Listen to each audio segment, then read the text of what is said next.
എപ്പിസോഡിന്റെ opening സീനിൽ fight ഒക്കെ കഴിഞ്ഞ് ആവശ്യത്തിനനുസരിച്ച് ഫുഡൊക്കെ കഴിച്ച് എല്ലാ പ്രൈസ് മണിയും തീർത്ത് നമ്മുടെ ആൾക്കാരാണെങ്കിൽ ഇപ്പോൾ അവിടുന്ന് തിരികെ പോവാൻ തയ്യാറായിട്ട് നിൽക്കുകയാണ്. ഗോകുവിനും മൊട്ടപ്പനും ആണെങ്കിൽ എത്രയും വേഗം ബീച്ചിലേക്ക് തിരികെ പോകണം. അവിടെ ഇത് ട്രെയിനിങ് ചെയ്യാനാണ് അവരുടെ ആഗ്രഹം. അതിന് മാസ്റ്റർ പറയും, ഓ നോ, നിങ്ങൾ ഇത്രയും കാലവും ഇതേ രീതിയിൽ ട്രെയിൻ ചെയ്യുകയായിരുന്നില്ലേ? എനിക്ക് നന്നായിട്ട് അറിയാം നിങ്ങൾ നല്ലപോലെ ടയേർഡാണ്. നിങ്ങളുടെ ശരീരത്തിന് ഇപ്പോൾ ആവശ്യം റിലാക്സ്മെന്റ് ആണ്, മൈൻഡിന് ഒരു റിഫ്രഷ്മെന്റ് ആണ് ആവശ്യം. ട്രെയിനിങ്ങിനോടും അധ്വാനത്തോടും കോമ്പറ്റീഷനോടും എല്ലാം നിങ്ങൾ കാണിച്ച 100% താല്പര്യം അത് തന്നെ നിങ്ങൾ നിങ്ങളുടെ മൈൻഡ് റിലാക്സ് ചെയ്യാനും കൊടുക്കണം. സോ നിങ്ങൾക്കൊരു നല്ല ബ്രേക്ക് ഇപ്പോൾ ആവശ്യമാണ്. സോ ഇഷ്ടമുള്ള സ്ഥലങ്ങളിൽ പോവുക, ഇത്തരമുള്ള കാര്യങ്ങളെല്ലാം ചെയ്ത് നിങ്ങളൊന്ന് റിലാക്സ് ചെയ്യണം. അത് കേട്ട് ഗോകു പറയും, അങ്ങനെയാണെങ്കിൽ ഞാൻ എൻ്റെ ഗ്രാൻഡ് പേയുടെ ആ ഒരു ഡ്രാഗൺ ബോൾ അത് കണ്ടെത്തും. അതിന് ബുൽമ പറയും, അത് കണ്ടെത്താൻ ഇനിയും ഒരുപാട് സമയം ബാക്കിയുണ്ട്. സോ വെറുതെ നീ ഇപ്പം അതിൻ്റെ പിന്നാലെ പോയി സമയം പാഴാക്കേണ്ട ആവശ്യമില്ല. മാത്രമല്ല നീ ഒറ്റയ്ക്ക് പോകുന്നത് വലിയ അപകടമാണ്. നിനക്ക് പല കാര്യങ്ങളും അറിയില്ല. അത് കേട്ട് മാസ്റ്റർ പാപ്പനാണെങ്കിൽ അവന് സഹായത്തിന് ആരെ വേണമെങ്കിലും തിരഞ്ഞെടുക്കാമെന്ന് പറയും. എനിക്ക് മറ്റാരും വേണ്ട, എൻ്റെ ഫ്ലൈങ് നിംബസ് അതിനെ മാത്രം മതിയെന്ന് ഗോകു പറയും. അപ്പാപ്പനാണെങ്കിൽ അത് കേട്ട് ഭയങ്കര സന്തോഷം. ഇവിടെ ഹാൻസം ബോയും ബുൽമയും അവർ രണ്ടുപേരും സിറ്റിയിലേക്ക് തിരികെ പോകാൻ തീരുമാനമെടുക്കും. മൊട്ടപ്പനാണെങ്കിൽ മാസ്റ്ററിനോട് പറയും, ഞാൻ എവിടേക്കും ഇല്ല, എനിക്ക് ട്രെയിനിങ് എടുക്കണം, കൂടുതൽ പവർഫുൾ ആവണം. ഗോകുവിൻ്റെ അത്ര പോലും എനിക്ക് പവറില്ല. സോ എനിക്ക് അവനെ കടത്തി വെട്ടണം എന്ന് പറയും. മാസ്റ്ററിനാണെങ്കിൽ ഇത് കേട്ട് കൺട്രോൾ പോയി ആൾ ദേഷ്യപ്പെട്ട് പറയും, നിന്നോട് ഞാൻ പറഞ്ഞില്ലേ ഇത് ബ്രേക്ക് ടൈം ആണെന്ന്. സോ നീയും മറ്റെന്തെങ്കിലും ഒരു ബ്രേക്ക് ആക്ടിവിറ്റിയിൽ ഏർപ്പെട്ടേ പറ്റൂ. കാരണം ഞാനൊരു ബ്രേക്ക് അത് ആഗ്രഹിക്കുന്നുണ്ടെന്ന് പറഞ്ഞ് ആളാണെങ്കിൽ ഇപ്പം ആ ചുന്ദരി പെണ്ണ് ലോഞ്ചുമായിട്ടുള്ള ചില നല്ല മെമ്മറീസ് അത് ആലോചിക്കുകയാണ്. വാവ്, അതെനിക്ക് ഒത്തിരി ഇഷ്ടമായി. നിങ്ങൾ ഇവിടെ നിന്ന് പോയാൽ മാത്രമേ എനിക്ക് എൻജോയ് ചെയ്യാൻ പറ്റൂ എന്ന് പറഞ്ഞ് ആളങ്ങനെ കാര്യമായിട്ട് മനസ്സിൽ കാൽക്കുലേറ്റ് ചെയ്യും. ഗോകു ആണെങ്കിൽ ആ പെട്ടി കാണിച്ചു കൊടുക്കും. മാസ്റ്റർ, എൻ്റെ സാധനങ്ങൾ മുഴുവൻ ഇതിൻ്റെ അകത്താണ്. അതിന് മാസ്റ്റർ പറയും, അത് സ്യൂട്ട് കേസ് ആണ്, നിന്റെ സാധനങ്ങളെല്ലാം അതിൽ സേഫ് ആയിരിക്കും. ഗോകു ആണെങ്കിൽ ആ സ്യൂട്ട് കേസ് അത് ഓപ്പൺ ചെയ്ത് നോക്കും. വാവ്, ഇതിൽ ധാരാളം ബുക്കുണ്ടല്ലോ. അതിന് മാസ്റ്റർ ആണെങ്കിൽ ദേഷ്യപ്പെട്ട് പറയും, ആ ബുക്കെല്ലാം എന്റേതാണ്, നിനക്ക് ആവശ്യമുള്ള ആ റഡാർ അത് മാത്രം നീ എടുത്താൽ മതി. അത് കേട്ട് ഗോകു ആണെങ്കിൽ ആ റഡാർ കയ്യിലെടുത്ത് ഇപ്പൊ ക്ലൗഡിനെ അവിടേക്ക് വിളിച്ചു വരുത്തും. അതിനുശേഷം അതിൽ കയറിയിരുന്ന് യാത്ര പറയുകയാണ്. ഒട്ടപ്പനാണെങ്കിൽ ഗോകുവിനോട് വിളിച്ചു പറയും, ഗോകു, നിന്നോടൊപ്പം ഞാനും വരാം, നിന്നെ കൊണ്ട് ഒറ്റയ്ക്ക് സർവൈവ് ചെയ്യാൻ കഴിയില്ല. അതിന് ഗോകു ചിരിക്കും, നിനക്ക് ഈ നിംബസിൽ കയറാൻ പറ്റില്ല, അതല്ലായിരുന്നുവെങ്കിൽ തീർച്ചയായിട്ടും ഞാൻ നിന്നെ കൊണ്ടുപോയാനെന്ന് പറഞ്ഞ് അവൻ ടാറ്റാ ബൈബയൊക്കെ പറഞ്ഞ് അങ്ങനെ ഫ്ലൈ ചെയ്ത് ദൂരത്തേക്ക് പോകും. ഇവിടെ ഹാൻസം ബോയ്ക്കാണെങ്കിൽ ടെൻഷൻ കൂടും. അവൻ ഇത്രയും കാലവും പുറത്തിറങ്ങിയിട്ടില്ല, അവനെ കൊണ്ട് ഒറ്റയ്ക്ക് ഇതെല്ലാം മാനേജ് ചെയ്യാൻ പറ്റുമോ? ബുൽമയാണെങ്കിൽ തീർത്തു പറയും, അവൻ ബുദ്ധിമാനാണ്, അവൻ ഈസി ആയിട്ട് ഇതെല്ലാം തന്നെ ഹാൻഡിൽ ചെയ്യും. അവിടുന്ന് അങ്ങനെ കട്ട് ചെയ്താ ഇപ്പൊ നമ്മുടെ മൊട്ടപ്പൻ അവനാണെങ്കിൽ പുതിയ ഗെറ്റപ്പില് ഒരു ഐസ്ക്രീം എല്ലാം നുണഞ്ഞ് അങ്ങനെ ഹായ് ആയിട്ട് നിൽക്കുകയാണ്. മറ്റൊരു ഭാഗത്ത് നമ്മുടെ ബൊൽമ ടീമും അവരാണെങ്കിൽ നല്ല സ്പീഡിൽ ഒരു കാറിൽ ഓഫ് റോഡ് ചെയ്ത് പോകും. ബൊൽമയ്ക്കാണെങ്കിൽ ആ കാറിൽ ട്രാവൽ ചെയ്യാൻ ഒട്ടും ഇഷ്ടമുണ്ടാവില്ല. അവൾ ആ ഹാൻസം ബോയോട് ദേഷ്യപ്പെട്ട് പറയും, ഓ നോ, നിന്റെ ഡ്രൈവിംഗ് വളരെ മോശമാണ്, നീ ഇതിനു മുൻപ് വണ്ടി ഡ്രൈവ് ചെയ്തിട്ടില്ലേ? ഹാൻസം ബോയ്ക്കാണെങ്കിൽ ഈഗോ ഹേർട്ട് ആവും. ഞാൻ ഇതിനു മുൻപ് ഒരുപാട് വണ്ടിയൊക്കെ ഡ്രൈവ് ചെയ്തിട്ടുണ്ട്, ഇത് ഓഫ് റോഡാണ്, ഇതിലൂടെ എനിക്ക് ഇങ്ങനെ മാത്രമേ ഡ്രൈവ് ചെയ്യാൻ പറ്റൂ. ഇതാ ഇവിടെ നമ്മുടെ മാസ്റ്റർ ആളാണെങ്കിൽ ഒരു പാൻറ്റീസ് ഷോപ്പിലേക്ക് വന്ന് ഒരുപാട് പാൻറ്റീസ് ഒക്കെ കണ്ട് അങ്ങനെ കണ്ണും തള്ളി നിൽക്കുകയാണ്. ഷോപ്പ് കീപ്പർ ലേഡി ആണെങ്കിൽ അദ്ദേഹത്തിന് എന്ത് വേണം ചോദിക്കും. അതിനാള് പറയും, എനിക്ക് ഒരുപാട് പാൻറ്റീസുകൾ വേണം, എത്ര വേണമെങ്കിലും പണം തരാൻ ഞാൻ തയ്യാറാണ്, വേണമെങ്കിൽ എനിക്ക് ഒരു അടിപൊളി പാൻറ്റീസ് ഗിഫ്റ്റ് ചെയ്യാൻ ഞാൻ തയ്യാറാണ്. അത് കേട്ട ആ പെണ്ണാണെങ്കിൽ ഇപ്പൊ മാസ്റ്ററിന്റെ മുഖത്ത് ആഞ്ഞടിക്കും. കട്ട് ചെയ്ത ഗോകു അവനാണെങ്കിൽ ഒരുപാട് ദൂരം ഫ്ലൈ ചെയ്ത് വന്ന് അവന്റെ റഡാർ ചെക്ക് ചെയ്യും. അപ്പൊ അവൻ കാണും റഡാറിൽ ദൂരത്തായിട്ട് ഒരു ഡ്രാഗൺ ബോൾ ഇപ്പൊ കാണിക്കുന്നുണ്ട്. സോ എത്രയും വേഗം എനിക്കിത് കണ്ടെത്തണം എന്ന് പറഞ്ഞ് അവൻ അവിടേക്ക് പോവും. ഇവിടെ തലക്കെട്ടുകാരൻ തിരികെ അവന്റെ ഗ്രാമത്തിലേക്ക് എത്തി. ഗ്രാമത്തിലുള്ളവരെല്ലാവരും പ്രതീക്ഷയോടുകൂടെ അവനോട് ചോദിക്കും, നീ ആ മത്സരത്തിൽ ജയിച്ചോ? അതിനവൻ തല താഴ്ത്തി ഒരുപാട് വിഷമത്തിൽ, ഇല്ല, ഞാൻ തോറ്റുപോയെന്ന് പറയും. ഗ്രാമത്തിലുള്ളവർക്ക് എല്ലാവർക്കും ഒത്തിരി വിഷമം. കാരണം ഇനി അവർക്ക് ഫലം ലഭിക്കില്ല. അവസാന പ്രതീക്ഷയെ നഷ്ടപ്പെട്ട് അവര് സാഡായിട്ടിരിക്കുമ്പോഴായിരിക്കും തലക്കെട്ടുകാരൻ വിളിച്ചു പറയാ, നമുക്കൊന്നും നഷ്ടപ്പെട്ടില്ല, ആവശ്യത്തിന് വെള്ളം ഒരാളുടെ സഹായത്താൽ ഞാൻ ഇവിടേക്ക് എത്തിച്ചിട്ടുണ്ടെന്ന് പറയും. അത് കേട്ട് എല്ലാവർക്കും ഒരുപാട് സന്തോഷം. ആ തലക്കെട്ടുകാരനാണെങ്കിൽ ആ ഡൈനോ ക്യാപ്പ് അതിപ്പോ ദൂരേക്ക് വലിച്ചെറിയും. അടുത്ത നിമിഷം അത് രണ്ടും വലിയൊരു കണ്ടെയ്നറായി മാറുകയാണ്.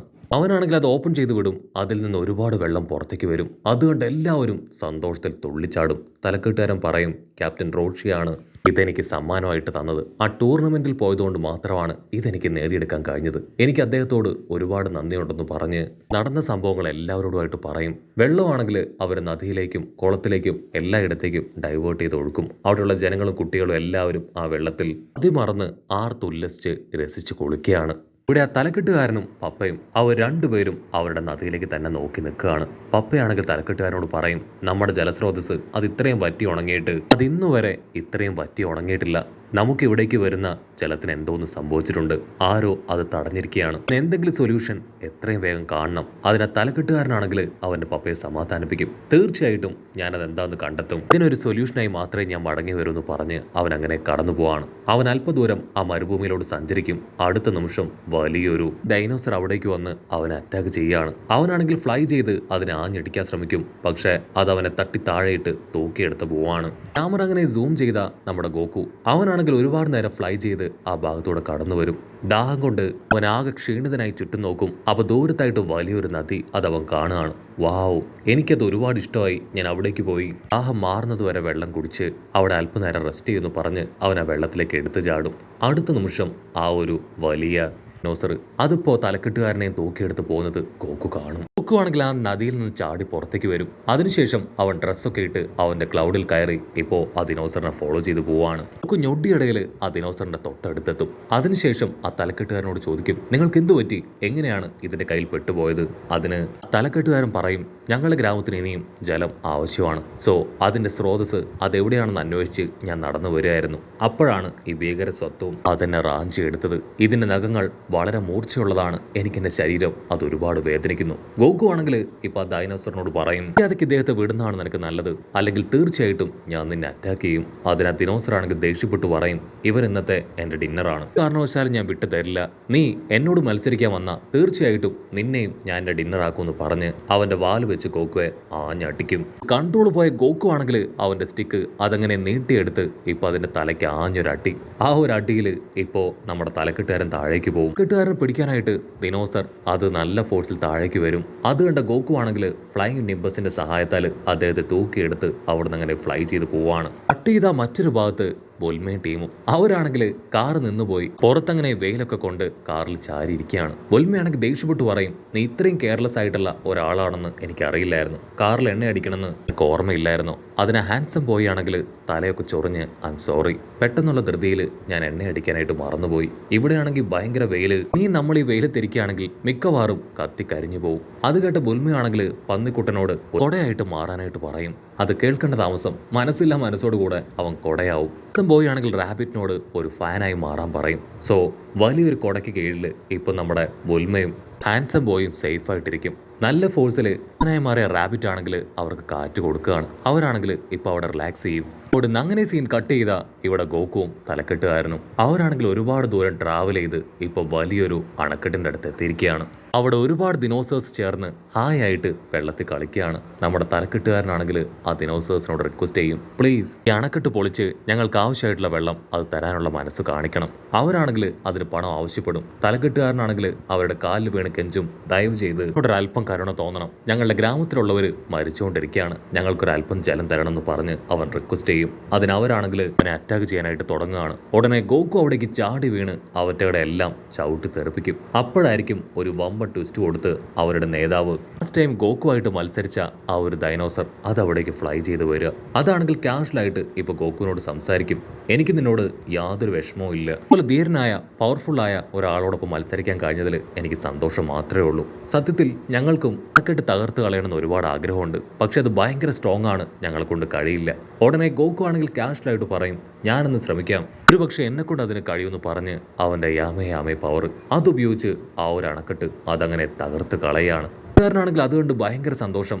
ആള് ഇപ്പൊ ഗോക്കുവിനോട് നന്ദി പറയും. മറ്റൊരു ഭാഗത്ത് നമ്മുടെ ആൾക്കാർ അവരാണെങ്കിൽ ആ കൊടയിൽ ആയിട്ടിരിക്കുകയാണ്. അടുത്ത നിമിഷം നല്ലൊരു കാറ്റ് അതവിടേക്ക് വീശിയടിച്ച് അവരുടെ കൊടയൊക്കെ തെറിച്ചു പോകും. കൊടയാണെങ്കിൽ ബാക്ക് ടു നോർമൽ പന്നിക്കുട്ടനായി മാറും. അതിനുശേഷം അവർ ഒരുപാട് കഷ്ടപ്പെട്ട് ബുദ്ധിമുട്ടി ആ ഒരു കൊടുങ്കാറ്റിൽ നിന്ന് രക്ഷപ്പെട്ട് കാറിലേക്ക് തിരികെ കയറും. മറ്റൊരു ഭാഗത്ത് ഗോക്കു ആ തലക്കെട്ടുകാരന്റെ ഗ്രാമത്തിലേക്ക് വരും. പക്ഷെ ജലം ഇതുവരെ അവിടേക്ക് എത്തിയിട്ടില്ല. വേറെ വഴിയില്ലാതെ ഗോക്കു ആണെങ്കിൽ ദൂരത്തുള്ള ആ തടാകം അതവർക്ക് കാണിച്ചു കൊടുക്കും. അവർക്കാണെങ്കിൽ ഭയങ്കര ആശ്വാസം, കാരണം ഇപ്പൊ അവർക്ക് ഒരു ജലസ്രോതസ് കിട്ടിയിരിക്കുകയാണ്. കട്ട് ചെയ്ത മറ്റൊരു ഭാഗത്ത് ബൊൽമാൻ ടീം അവരാണെങ്കിൽ ഒരു സിറ്റിയിലെത്തി. അങ്ങനെ അവിടെ വെച്ച് ഈ ഒരു എപ്പിസോഡും അവസാനിക്കുന്നു.